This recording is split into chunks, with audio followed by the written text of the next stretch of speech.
आज के मनन के लिए हम लूका रचित सुसमाचार उसका 15 अध्याय निकालेंगे। यहाँ पर हम देखते हैं 3 दृष्टांत दिए गए हैं और तीनों दृष्टांत एक ही बात को बताने के लिए दर्शाया गया है, और वह बात है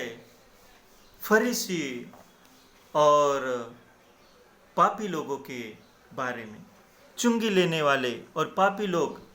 और दूसरी तरफ है फरीसी और शास्त्री लोग। एक तरफ पापी, दूसरी तरफ अपने आप को धर्मी समझने वाले लोग।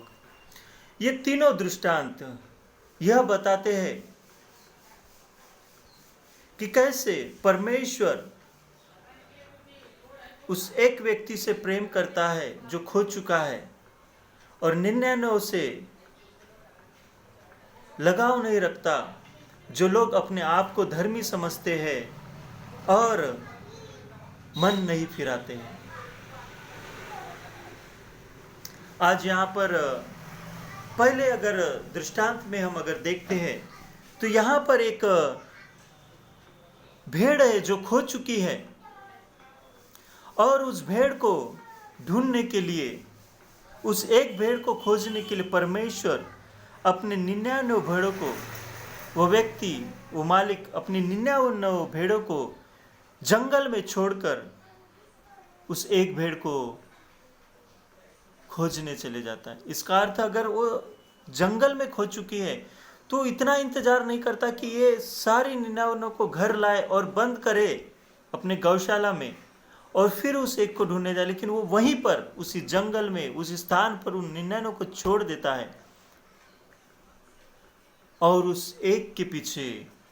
चला जाता है ताकि उसे खोजकर वापस ले आए। दूसरे में भी उसी प्रकार से है। यहाँ पर एक स्त्री है जिसके पास 10 सिक्के हैं, और उन 10 सिक्कों में उसका एक सिक्का खो जाता है जो एक दिन की मजदूरी है। और वो जब सिक्का खो जाता है, वो बाकी सारे सिक्कों को छोड़कर उस एक को खोजने में लग जाती है। झाड़ू पोछा करके इधर उधर से उसे ढूंढने में, खोजने में लग जाती है, झाड़ बुहार करती है। और जब वो एक मिल जाता है, वो पड़ोसियों को बुलाकर, सखियों को बुलाकर कहती है कि मेरा सिक्का खो गया था, अब मुझे मिल गया है, इसलिए मेरे साथ आनंद करो। और उसी प्रकार से एक व्यक्ति जो पापी होता है, अगर मन फिराकर वो परमेश्वर के पास आता है तो परमेश्वर आनंद करता है, स्वर्गदूतों के साथ आनंद स्वर्ग में होता है। उसी प्रकार तीसरे अगर हम दृष्टांत में जाते तो वही बात पाई जाती है जो ये दोनों दृष्टांत दिखाते हैं, और वह यह है कि एक व्यक्ति यहाँ पर खो चुका है जो उड़ाऊ पुत्र है, और परमेश्वर उसे खोजता है, उसे ढूंढता है, उसके हृदय में कार्य करता है। और जब वो अपने आपे में आता है, वो जान जाता है कि मैं उस भेड़ से और उस सिक्के से, या मैं इस संसार में किसी भी जीव जंतु से बहुत ही महत्वपूर्ण हूँ, बाकी सारे लोगों से बहुत ही महत्वपूर्ण हूँ, वो अपने पिता को याद करता है। यहाँ हम देखते हैं कि उसने तो अपने पिता के बारे में जाना ही है, और बहुत सारे बातें उसको याद है, वचन उसको याद है, पुराना नियम उसको याद है, क्योंकि यहूदी लोग हैं। जो बाहरी बुलाहट है परमेश्वर के वचन की, वो इनके अंदर हो चुकी है। जो आंतरिक बुलाहट है, या उनके अंदर में जो, उनके हृदय में जो कार्य करना बाकी है, वो आज यहाँ पर हो रहा है। इन दोनों दृष्टांतों में जो मालिक होता है, जो सरदार होते हैं, वो उनको खोजते हैं, और तीसरे बुलाहट में हमें दिखाई नहीं देता, लेकिन परमेश्वर का पवित्र आत्मा उसके जीवन में कार्य करता है। और जब वो जान पाता है कि मैं किसका पुत्र हूँ, और मेरे पिता के यहाँ तो जो काम करने वाले होते हैं, नौकर होते हैं, उन्हें भी भरपेट भोजन मिलता है और बच भी जाता है, इतना उन्हें मिलता है, तो वो जान जाता है और फिर परमेश्वर की ओर या अपने पिता की ओर दौड़ा चला जाता है। जो 99 भेड़े हैं वो मन फिराती नहीं है, लेकिन आज भी वो कठोर हृदय के साथ वहां पर खड़ी हुई है।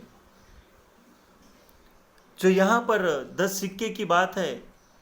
उन 9 सिक्कों का हो सकता है कि आर्थिक रूप से मूल्यांकन बहुत ज़्यादा हो, लेकिन जो खोकर जो मिला है उसका जो आनंद है, उसका जो मूल्यांकन है, उसकी जो भारीपन है, उसका जो वजन है, वो इन 9 सिक्कों से भी कहीं ज़्यादा है। उसी प्रकार से यहाँ पर जो बड़ा पुत्र है, जेठा पुत्र है, वो अपने आप को समझता है कि वो आज्ञाकारी है, धर्मी है, हर एक बात पिता की मानता है, आज्ञाकारी पुत्र है, बहुत ही अच्छा बेटा है अपने बाप का, और वो सारे कार्यों को सुव्यवस्थित कर रहा है। कोई खोट नहीं है, कोई बुराई नहीं है, या कोई उसने गलत नहीं किया, लेकिन सारे काम बहुत ही अच्छे रीति से कर रहा है। एक आज्ञाकारी बेटा बनकर अपने काम काजों को अच्छे रीति से कर रहा है, लेकिन वो ये नहीं समझ पा रहा है कि परमेश्वर आज्ञाकारिता और दिखावापन से ज़्यादा यह चाहता है कि हम पश्चाताप करें, टूट जाए अपने पिता के सामने और सारी महिमा अपने पिता को दे, लेकिन वो नहीं देता। यहाँ पर जब छोटा पुत्र ये समझ जाता है कि उसका पिता कितना महान है, वो अपने आप को इस लायक भी नहीं समझता कि वो उसका पुत्र कहलाए, लेकिन कहता है कि मुझे एक नौकर के समान, एक दास के, एक मजदूर के समान रख। लेकिन जब जेठा पुत्र आता है तो वो कहता है कि क्या मैंने आज्ञाकारी नहीं रहा, क्या मैंने तेरी हर एक बात को नहीं माना, क्या मैंने काम काज नहीं किया, खेत में मैंने क्या सारी धन संपत्ति को नहीं संभाला। उसमें जो गर्व है,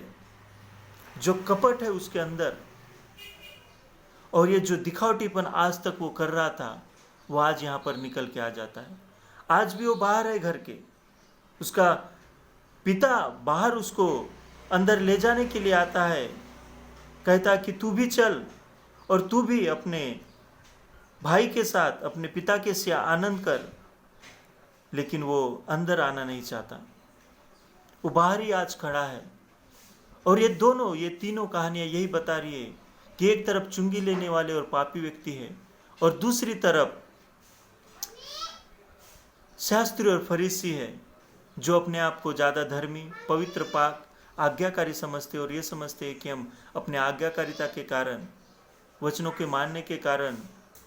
दुआ प्रार्थना करने के कारण हम धर्मी बन गए हैं और स्वर्ग में हम स्वीकार किए जाएंगे। तो उनकी ये गलतफहमी है। परमेश्वर अपने लोगों को ढूंढा, खोजा और उनमें नया जन्म दिया, तब वो जान पाए कि वो कितने पापी है और परमेश्वर कितना महान है। लेकिन जो व्यक्ति सेल्फ राइचसनेस के साथ जी रहे, अपनी खुद की धार्मिकता के साथ आज जीवन व्यतीत कर रहे और कह रहे कि हमने बहुत सारे लोगों को सुसमाचार सुनाया, हम वचन को मानते हैं और आज्ञा पालन करते, परमेश्वर की हर एक बात को मानते हैं, रविवार को हम पवित्र दिन मानते हैं या 10 आज्ञाओं का पालन करते हैं, और अपने मन में पश्चाताप नहीं करते, या ये भास नहीं हुआ है उनको नया जन्म का कि वो पापी है और परमेश्वर दयालु और महान है, तो आज फिर से सोचने की बात है, क्या हमने नया जन्म पाया है? आज इस 15 अध्याय के अनुसार हमें सोचने की आवश्यकता है कि हम कितने प्रभु में आज पाए जाते हैं, कितनी दया के साथ हम अपने जीवन को और कितनी नम्रता के साथ अपने जीवन को व्यतीत कर रहे हैं, और परमेश्वर को कितना मान सम्मान दे रहे हैं। आज अगर हम अपनी अकड़ में ही हैं और समझते कि हम सर्वश्रेष्ठ हैं, हम पवित्र और पाक और धर्मी हैं,